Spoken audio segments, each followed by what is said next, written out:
apa kabar teman dekat ceritaku? Saya Carla Tahir akan bercerita tentang lika-liku sosok seorang selebriti.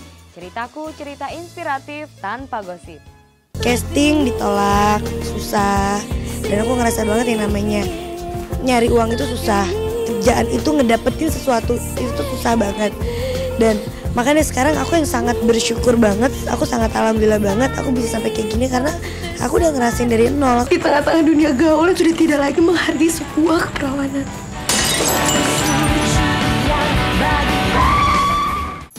Memiliki paras cantik nan rupawan adalah salah satu anugerah yang dimiliki oleh Laudya Chintya Bella. Dari sana ia menapa impian. Bermula dari menjadi model, artis asal Bandung ini mulai mengepakkan sayap dan merambah dunia akting. Tapi bagaimana sesungguhnya masa kecil dari pesinetron sekaligus pemain film kelahiran Bandung 25 tahun silam tersebut? Benarkah ia sempat ditentang orang tua tercinta untuk menekuni dunia yang digelutinya sekarang? Berikut ceritanya.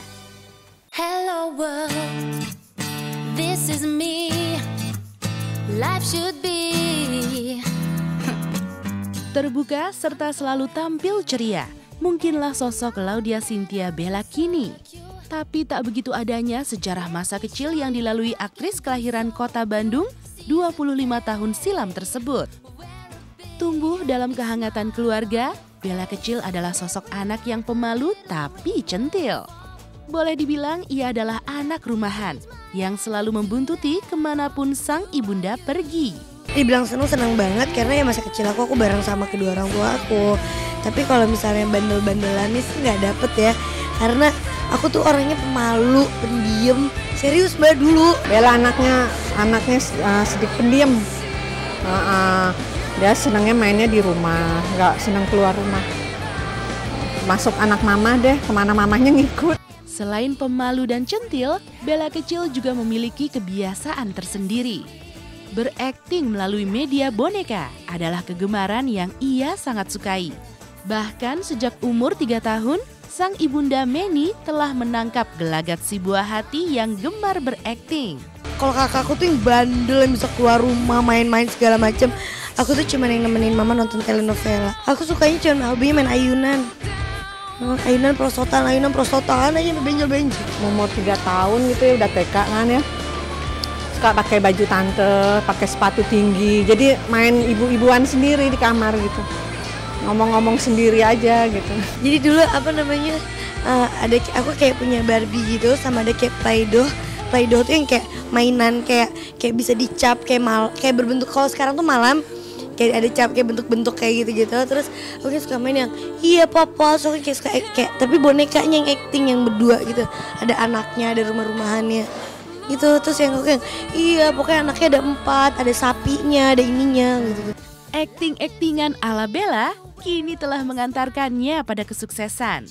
Tapi ketika kembali membuka lembaran masa kecil adalah mendiang kakaknya yang hingga kini masih berteriak lantang dalam benaknya.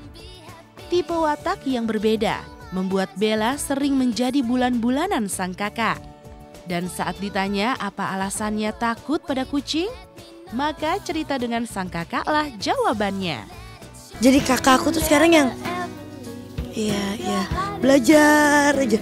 Aku yang kayak gini, aku juga pusing. Kalau misalnya ngeliat foto-foto waktu kecil dan aku yang paling kangen banget tuh sama almarhum kakakku. Udah meninggal. Kangen banget ya kita dulu kita berempat yang kompak. Terus kita yang suka di belakang rumah aku tuh dulu, yang rumah yang dulu ada kayak tamannya gitu, main ayunan. Kakak aku tuh sering banget, badan aku sering kayak luka-luka, dia sering nakut-nakutin sama kucing. Bella ada kucing, iya kucing kan bisa makan. Kalau kamu deket kucing tuh bisa ngebunuh kamu gitu. Makanya sampai sekarang tuh aku kalau ngeliat kucing tuh yang nggak ada aku nggak usah liat kucing. Jangan kan kucing bulu aja tuh aku takut.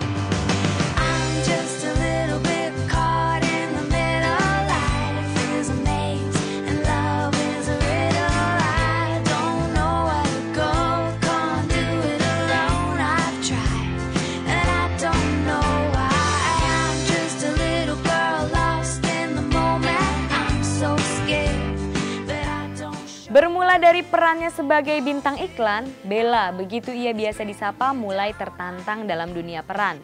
Pernah menjadi finalis salah satu majalah di tahun 2002 lalu, Bella justru dikenal namanya lewat film Virgin. Tak disangsikan lagi, ia memiliki bakat mumpuni. Dari tertantang hingga menemukan keyakinan bahwa dirinya mampu untuk menaklukkan seni peran. Dibuktikan Bella dengan berbagai penghargaan, tapi manisnya menikmati popularitas tak semanis perjalanannya menemukan titik kesuksesan. Simak ceritanya setelah yang berikut ini. Ya seianya aku bisa kayak gini juga nggak langsung tiba-tiba bless kok. Banyak banget kok perjuangannya dan bukan karena diri aku sendiri kok. Banyak juga dorongan-dorongan dari belakang yang bisa bikin aku kayak gini.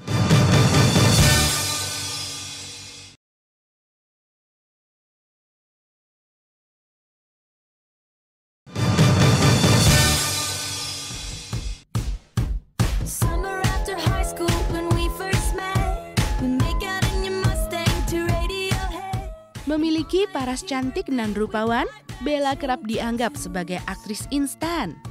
Tapi sebagai seorang entertainer muda, ia juga menguntai seberkas perjuangan demi kesuksesan. Proses demi proses ia lewati sebelum akhirnya dikenal sebagai aktris muda berbakat Indonesia. Berawal dari sifatnya yang centil, Bella telah gemar bergaya di depan kamera sejak kecil. Dari sana ia berhasil menorehkan prestasi. Tahun 2002, Bella berhasil mendapatkan juara 2 model sebuah majalah remaja ibu kota. Dia paling kecil, jadi dia senang di foto-foto. Ada kamera centil gitu ya, terus bilang, ya udah Bella, kita kirim foto ke satu majalah ya. Menang juara 2 gitu. Dari situ deh langsung. Ya pasti aku ngerasain ngalamin yang namanya casting ditolak, susah. Dan aku ngerasa banget yang namanya nyari uang itu susah. Kerjaan itu ngedapetin sesuatu itu tuh susah banget. Dan makanya sekarang aku yang sangat bersyukur banget, aku sangat alhamdulillah banget aku bisa sampai kayak gini karena aku udah ngerasain dari nol, aku ngerasain dari bawah. Jadi ntar suatu saat aku jatuh, aku udah tahu rasa sakitnya kayak gimana. Penampilan dia udah senangnya begitu ya, susah ya. Senangnya yang jeans gitu. Kalau udah seneng anaknya, udah memang modelnya begitu, ya setuju aja lah, masih pantes sama Bella gitu nggak apa-apa, tapi jangan terlalu buka-buka gitu. Merangkah dari titik nol, Bella juga telah mengumpulkan sebongkah prestasi. Di tahun 2005, ia berhasil menjadi salah satu artis termuda yang masuk sebagai pemeran wanita dalam Festival Film Indonesia, serta artis terpuji dalam Festival Film Bandung pada tahun yang sama. Ya seianya aku bisa kayak gini juga nggak langsung tiba-tiba bless kok. Banyak banget kok perjuangannya dan bukan karena diri aku sendiri kok. Banyak juga dorongan-dorongan dari belakang yang bisa bikin aku kayak gini. Di tengah-tengah dunia gaul yang sudah tidak lagi menghargai sebuah keperawanan.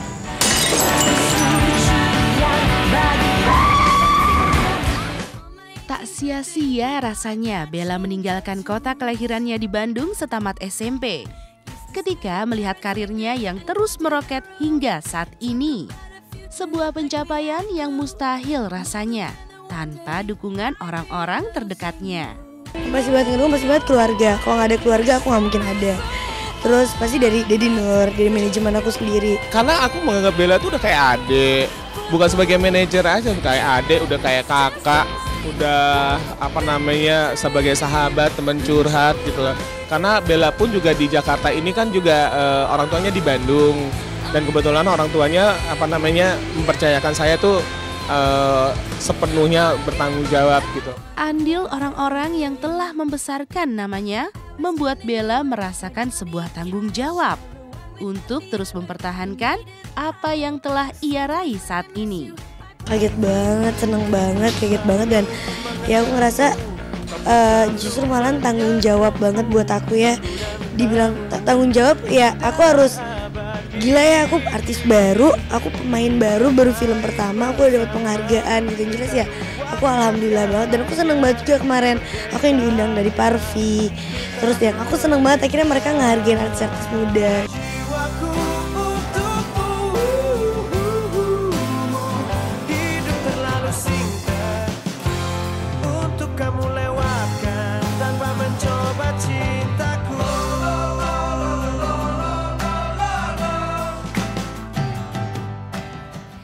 Paras cantik lagi-lagi menjadi daya tarik, tapi kali ini bukan untuk menunjang karirnya di panggung hiburan tanah air, melainkan membuat sejumlah pria terpikat olehnya, mulai dari Rivaldo, Raffi Ahmad hingga cucu Presiden Soeharto, Panji Trihatmojo pernah terpana asmara olehnya. Pembalap Ananda Mikola pun tak ketinggalan untuk menjejal rasa bersama Bella. Tapi kini Bella melabuhkan asmaranya pada Chico Jericho. Sejumlah kisah cinta penuh lika-liku telah ia lewati dengan segudang cerita. Simak ceritanya setelah yang berikut ini. Paling berkesan banget sih yang bikin aku seneng yang gak jadi musuh itu mungkin Raffi kali ya. Raffi sama ada mantan aku yang sekarang lagi di Amerika.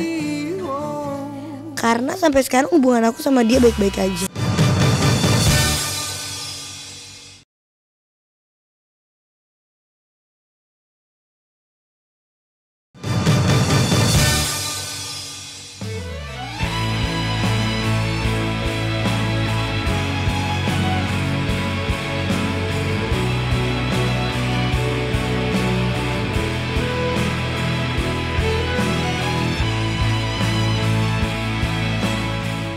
Saat usia bertambah dewasa, Bella mulai kenal cinta. Hubungan asmara aktris cantik ini telah meninggalkan sejumlah kenangan dalam diarinya. Sebut saja Raffi Ahmad dan Rivaldo pernah merajut kasih bersama dirinya. Tapi ketika cinta tak mempersatukan mereka lagi, hubungan Bella dengan Rivaldo tak sebaik hubungannya dengan Raffi. Ketika Bella hingga saat ini masih akur-akur saja dengan Raffi, maka dengan Rivaldo, Bella tak lagi menjalin komunikasi. Semuanya berkesan banget. Ya, aku seneng banget dan aku merasa paling berkesan banget sih yang bikin aku seneng yang gak jadi musuh itu mungkin Raffi kali ya. Raffi sama ada mantan aku yang sekarang lagi di Amerika.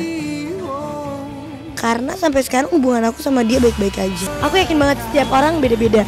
Dan aku gak tahu kenapa sama Aldo semenjak aku putus aku udah gak pernah ini berhubungan sama dia. Nomor teleponnya aja dia gak tahu. Dan dengan keadaan dia yang sekarang dibilang prihatin, aku sangat prihatin. Tapi ya aku gak bisa berbuat apa-apa. Dan aku juga paling aku cuma bisa berdoa doang, mudah-mudahan hukuman dia diringani. Segenap hatiku luluh lantak mengiringi dukaku yang kehilangan dirimu. Diari cinta Bella kembali tergores. Kali ini dengan Panji Trihatmojo. Tapi hubungan keduanya jarang terungkap ke media. Sikap Panji yang tidak suka untuk mengungkap cerita cintanya ke publik adalah salah satu alasan yang membuat hubungan keduanya seolah hening tanpa gelombang. Emang dari sayangnya aja saya nggak suka. Kalau nggak suka diekspos kenapa? Nggak suka aja. Kayaknya pribadi saya aja nggak suka dikasih tahu orang lain. Aku nganggep dia itu cowok yang sangat dewasa, tanggung jawab, cowok yang benar-benar setia dan baik banget, orangnya pinter. Ya menurut aku dia orangnya sangat baik. Ya mudah-mudahan aja kayak gitu. Mendayung biduk asmara, hubungan Bella dan Panji ternyata tak sampai di dermaga pernikahan. Kisah mereka kandas di tengah jalan. Sekelebat cerita cinta Bella itu menjadi warna yang kini menghias pikirannya. Tapi tetap saja, sebagai seorang artis yang berjuang dari titik paling bawah, ia ingin dikenal lewat prestasi dan bukannya sensasi. Dibilang sedih sih ya, itu kan tanggapan orang masing-masing. Tapi kalau aku pribadi sih aku pengen banget dikenal sama orang karena kerjaan, karena prestasi, karena karir. Bukan karena aku pacaran sama siapa atau aku gimana. Dan aku ngerasa aku sebelum kenal sama dia aku udah kayak gini kok gitu kan. Dan kayaknya gak ada dia juga aku juga gak bakalan, aku bukannya takabur apa gimana, aku juga gak bakalan mati kok gitu. Dan aku masih bisa berdiri, aku masih bisa kerja. Dan aku gak pengen banget dikenal Bellanya siapa gitu. Aku gak pengen banget, aku pengen dikenal sama orang Bella mana, Bella Lentera Merah gitu.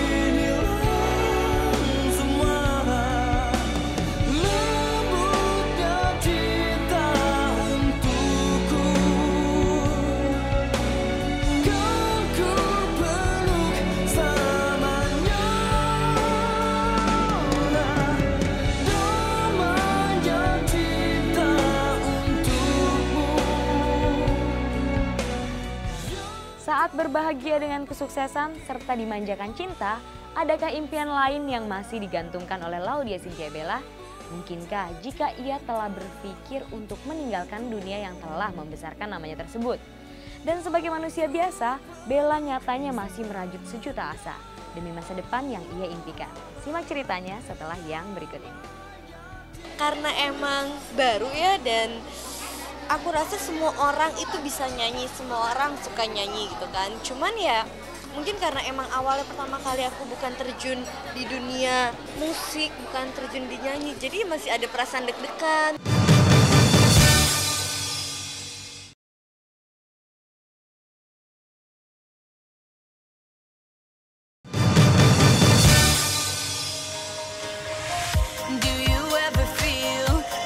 Plastic bag drifting through the wind, wanting to start again. Do you ever feel so paper thin, like a house of cards, one blow from caving in? Do you ever feel already buried deep, 6 feet under screen? Berhasil membuktikan diri dalam dunia modeling dan acting, Bella tak cepat puas diri. Bernyanyi adalah sebuah karir yang juga ia geluti. Bersama BBB besutan Melly Goeslaw, Bella seolah mendapatkan tempat untuk mengibarkan sayapnya. Walaupun karir Bella awalnya bukanlah seorang penyanyi, tapi dengan keteguhan hati, ia pun mampu membuktikan diri bahwa bernyanyi bukanlah hal asing yang mesti ditakuti. Karena emang baru ya, dan aku rasa semua orang itu bisa nyanyi, semua orang suka nyanyi gitu kan. Cuman ya mungkin karena emang awalnya pertama kali aku bukan terjun di dunia musik, bukan terjun di nyanyi, jadi masih ada perasaan deg-degan, masih ada kayak aduh takut, masih ada perasaan takut banget. Sama kayak pertama kali waktu aku syuting gitu, pertama kali waktu aku syuting sinetron gitu kan, kayak oh kameranya mana yang panik gitu. Ya harus beradaptasi sih, bismillah. Rasanya kayak masih nggak nyangka gitu, kayak aduh kita gitu, dan seneng banget. Apalagi film film Kabayan gitu. Mungkin semua orang juga tahu Kabayan itu filmnya seperti apa, sangat legendaris sekali gitu. Jadi ya ada bangga, senang banget.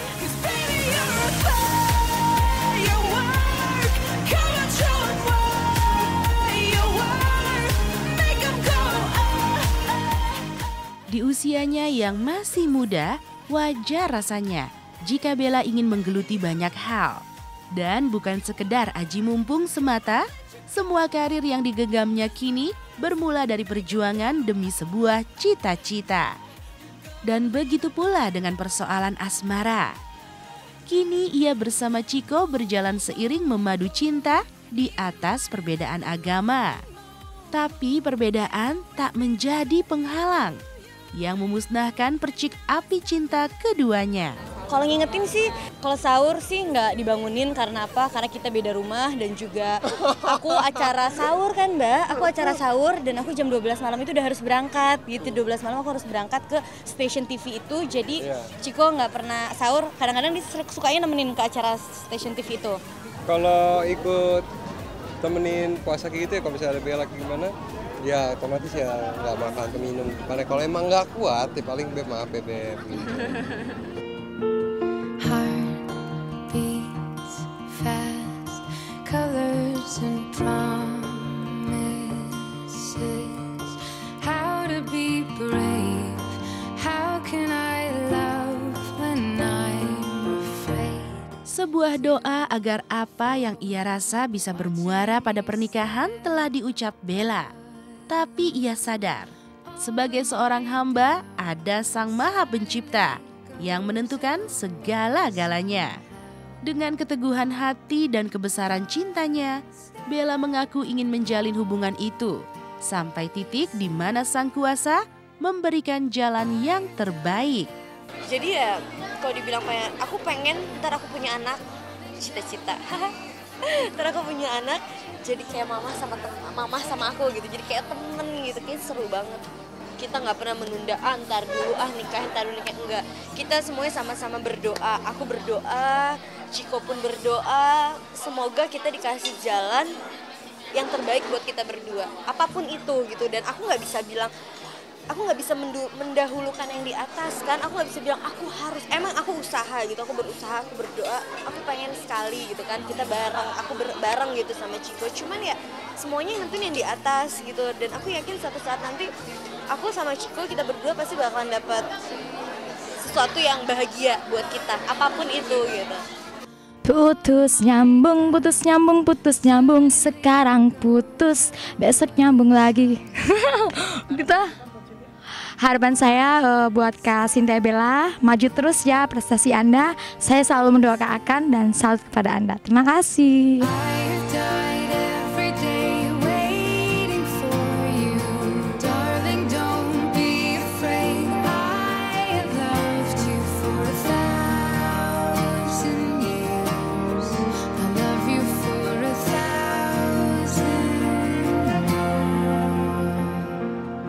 Demi mencapai kemenangan dibutuhkan perjuangan, dan tanpa perjuangan kemenangan tiada berarti apa-apa. Karena dari perjuanganlah kita menemukan makna kesuksesan. Semoga cerita dari kehidupan selebriti tadi membawa inspirasi bagi kehidupan Anda. Sampai jumpa di ceritaku berikutnya. Dadah!